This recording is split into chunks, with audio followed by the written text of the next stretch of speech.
तो इस एपिसोड के स्टार्टिंग में हम देखते हैं कि एडोनिस अभी भी जिंदा था। उसे कई सारी विचेस मिलकर ठीक करने की पूरी कोशिश कर रहे थे और वो बहुत जोर जोर से चिल्ला भी रहा था। ये देखकर उनमें से एक विच कहती है कि अगर ऐसे ही चलता रहा तो ये बच नहीं पाएगा, जिस पर दूसरी विच कहती है कि हाँ मुझे पता ही था कि एक इंसान हेट्रोफेस ट्रांसफर को सहन नहीं कर सकता है। तभी वहाँ पर हेड विच ओफेलिया आती है। वो एडोनिस के पास आकर उसके सर पर अपने फिंगर से एक मैजिक करती है, जिससे एडोनिस के दिमाग में क्लोए की यादें घूमने लगती है और अचानक से उसे याद आता है कि जब वो पिछले एपिसोड में सोल्जर को मार रहा था तब एक सोल्जर ने उसका गला काट दिया था। पर फिर वो देखता है कि उसने जिसका गला काटा था वो एक फेक बॉडी थी और आगे वो सोल्जर जब अपना मास्क निकालती है तो हमें पता चलता है कि वो और कोई नहीं बल्कि एना थी, जो डोरोका के साथ जेल में थी। इसके बाद एना एडोनिस से कहती है कि मैं डोरोका के साथ देश के अंदर आ गई थी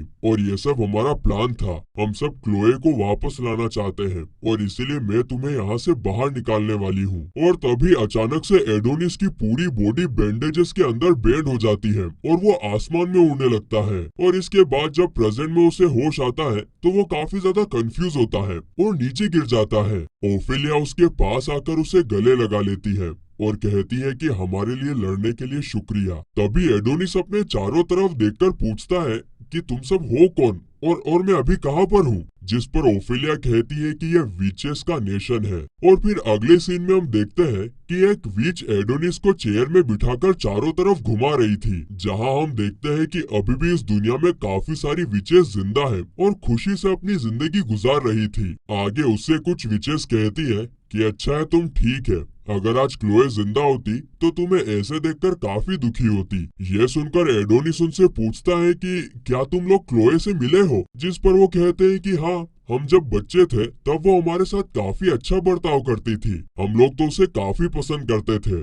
और ये सुनकर एडोनिस काफी खुश होता है और एक स्माइल करता है। इसके बाद वो विच एडोनिस को ओफेलिया के सामने ले जाती है, जहाँ एडोनिस कहता है कि अभी मैं चल सकता हूँ, इसीलिए अब चेयर पर बैठने की जरूरत नहीं है। जिस पर ओफेलिया कहती है कि नहीं नहीं वहीं पर रुक जाओ, एक इंसान यहाँ चल नहीं पाएगा। तुम्हें अंदाजा भी नहीं है कि तुम यहाँ कितनी मुश्किल से आए हो, तुम्हारी पूरी बॉडी के ऊपर काफी ज्यादा स्ट्रेस पड़ा था। और ये सुनकर एडोनिस पूछता है कि तुमने उस वक्त मेरे साथ क्या किया था, जिस पर ओफेलिया कहती है कि मैंने बस तुम्हें यहाँ पर इनवाइट किया था क्योंकि तुम क्लोए की स्टूडेंट हो। आगे एडोनिस पूछता है कि क्या तुम भी क्लोए को जानती हो, जिस पर ओफेलिया कहती है कि हाँ बिल्कुल, यहाँ ऐसा कोई नहीं है जो क्लोए को ना जानता हो। वो काफी स्ट्रॉन्ग, स्मार्ट और चीयरफुल लड़की थी, लेकिन उसे विच नेशन से बाहर निकाल दिया गया था। और तभी एडोनिस कहता है कि तुमने उसे बाहर इसलिए निकाला था क्योंकि उसने एक इंसान के बच्चे को मैजिक सिखाया था, है ना? जिस पर ओफेलिया कहती है माफ करना, लेकिन हमारे लिए मैजिक सबसे जरूरी चीज है, हमारे सोल के जैसा। ये इस बात का सबूत है कि गॉड ने हमें ये पावर इंसानों को रास्ता दिखाने के लिए दी है और ये मैजिक कभी भी एक इंसान को नहीं सीखना चाहिए। जब क्लोए ने एक इंसान को अपना स्टूडेंट बनाया तब हम सबको उसके इरादे समझ नहीं आ रहे थे और हम सब बस उसे तुम्हें छोड़कर वापस आ जाने के लिए रिक्वेस्ट कर रहे थे, लेकिन हर बार सिर्फ वो एक ही जवाब देती और हंसते हुए सॉरी बोल देती है। इसके बाद ओफेलिया वहाँ पर एडोनिस का क्वीन ले आती है, जिसे देखते से ही एडोनिस उसे वापस लेने के लिए आगे बढ़ता है, पर जल्द ही कमजोरी की वजह से वो नीचे गिर जाता है। तभी ओफेलिया कहती है कि ऐसा सुंदर दिखने वाला क्विल सच में एक मास्टरपीस है। इतना कहकर वो उसे एडोनिस को वापस दे देती है और कहती है कि ये क्लोए ने तुम्हारे लिए बनाया था, है ना? जिस पर एडोनिस अपने क्विल को सीने से लगाकर कहता है कि हाँ, और पूछता है कि क्या ये बात सच है कि तुम क्लोए को वापस जिंदा कर सकती हो? जिस पर ओफेलिया कहती है कि हाँ,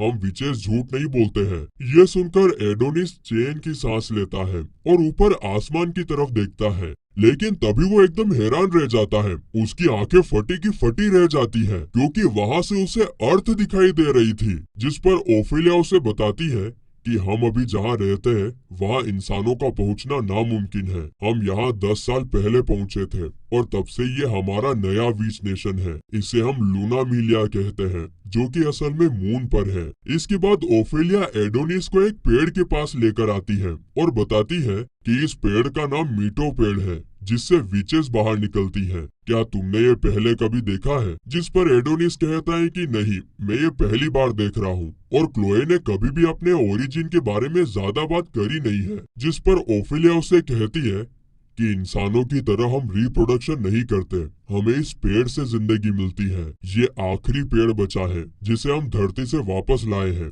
क्योंकि इंसानों ने बाकी सारे पेड़ जला दिए हैं। ये सुनकर एडोनिस कहता है कि क्या इसका मतलब अभी क्लोए उस पेड़ के अंदर है? जिस पर ओफिलिया कहती है कि नहीं, ये सिर्फ एक नॉर्मल वीच है जो पैदा होने वाली है। उसे क्लोए बनने के लिए तुम्हारी मदद चाहिए होगी। ये सुनकर एडोनिस पूछता है कि इससे तुम्हारा क्या मतलब है? जिस पर ओफिलिया उसे समझाती है कि सिर्फ तुम return style summoning magic use कर सकते हो और उसी की मदद से तुम किसी भी इमेजिनेशन को एक शेप दे सकते हो और उसको समन भी कर सकते हो, और इसीलिए तुम क्लोए की मेमोरीज को उस वीच के अंदर सील कर सको तो हम कामयाब हो जाएंगे। अगर आसान से शब्दों में कहे तो क्लोए को वापस लाने के लिए सिर्फ तुम ही एक रास्ता हो। इसके बाद ओफिलिया वहाँ से जाने लगती है और जाते जाते कहती है कि जब भी तुम तैयार हो जाओ मुझे बता देना। इसके बाद एडोनिस वहाँ पर उस पेड़ के नीचे लेटकर क्लोए के बारे में सोच रहा था और तभी वहाँ पर एना आ जाती है और उससे कहती है कि क्या तुम मुझे कुछ कहना भूल नहीं गए हो?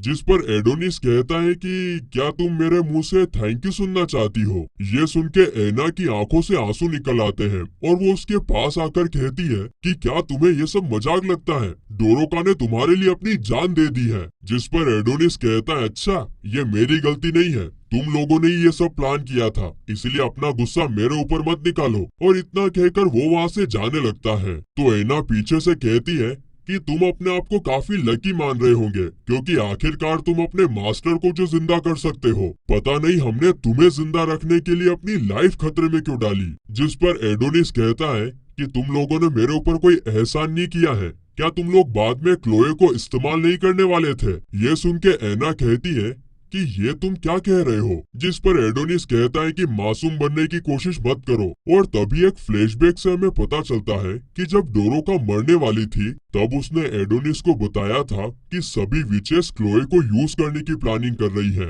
और इसीलिए तुम्हें और क्लोए को विच नेशन से निकलना होगा। तो वहीं प्रेजेंट में वापस एडोनिस एना से कहता है कि तुम विचेस इस जगह पर भी बिना किसी दिक्कत के आराम से रह सकती हो और इसीलिए तुम्हें इतने बड़े बड़े बिल्डिंग्स और फैसिलिटीज बनाने की कोई जरूरत नहीं थी। इस जगह का असली मकसद इंसानों को कैद करके रखना है ना? तुम अपने मैजिक का यूज करके इंसानों को किडनैप करोगे और उन्हें रिटर्न स्टाइल समनिंग मैजिक सिखाकर लड़ने पर मजबूर कर दोगे। क्योंकि अभी विचेस की तादाद काफी कम है, इसीलिए तुम्हें यह लड़ाई जीतने के लिए बाहर के सोल्जर्स चाहिए होंगे और सिर्फ क्लोए ही है जो इंसानों के लिए क्विल बना सकती है और इसी वजह से तुम उसे वापस जिंदा करना चाहते हो। क्यों मैंने सही कहा ना? और ये सुनकर एना पूरी की पूरी शॉक रह जाती है और इतना कहकर एडोनिस भी वहाँ से जाने लगता है। तभी एना उसे पीछे से रोककर कहती है कि तुम ये सब जानने के बाद क्या करने का सोच रहे हो? प्लीज हमारी मदद करो, मैं डोरोका की मौत को एक मतलब देना चाहती हूँ। जिस पर एडोनिस कहता है कि मैं क्लोए को वापस जिंदा करूंगा, उसमें कोई शक नहीं है, लेकिन मैं सिर्फ उसकी ही बात को फॉलो करूंगा। अगर क्लोए ने तुम सबको ये करने से मना कर दिया तो तुम सब भी मेरे दुश्मन बन जाओगे। और उसकी एक इविल स्माइल देखकर एना की फटकर चार हो जाती है। इसके बाद अगले सीन में हम देखते हैं कि उन्होंने क्लोए को वापस लाने का प्रोसेस शुरू कर दिया था। वहाँ पर कुछ विचेस ट्री के चारों तरफ एक फॉर्मेशन बनाती है और एडोनिस उस ट्री पर अपना मैजिक यूज कर देता है। वो अपनी सारी मेमोरीज को उसके अंदर भेजने लगता है। एडोनिस को अपनी एक पुरानी मेमोरी याद आती है जहाँ पर वो और क्लोए रात में छत पर बैठे हुए आसमान में स्टार्स को पहचान रहे थे।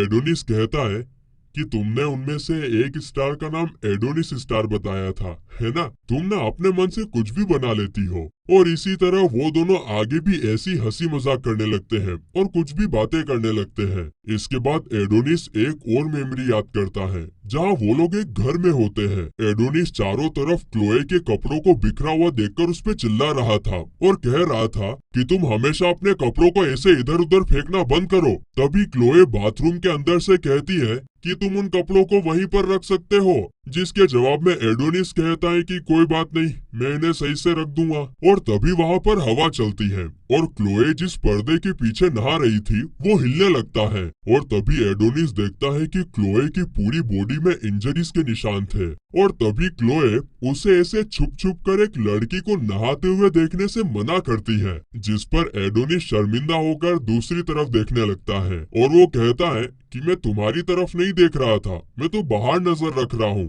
क्योंकि हम पर कभी भी कहीं से भी अटैक हो सकता है। और तभी क्लोए की आंखों से अचानक से आंसू निकलने लगते हैं और वो एडोनिस को उसके साथ रहने के लिए थैंक्स कहती है। वो रोते रोते कहती है कि अगर तुम मेरे साथ नहीं होते ना तो शायद मैं उस दुनिया में अकेली नहीं बच पाती। और इसी सीन के साथ ही एडोनिस अपनी आंखें खोल लेता है और साथ ही में उसका मैजिक भी पूरा हो चुका था। और मैजिक पूरा होने के कारण उस पेड़ में से काफी तेज रोशनी निकलती है और फिर उसके थोड़ी देर बाद वहाँ पर एक नई विच का जन्म होता है जिसके बालों का कलर पर्पल होता है।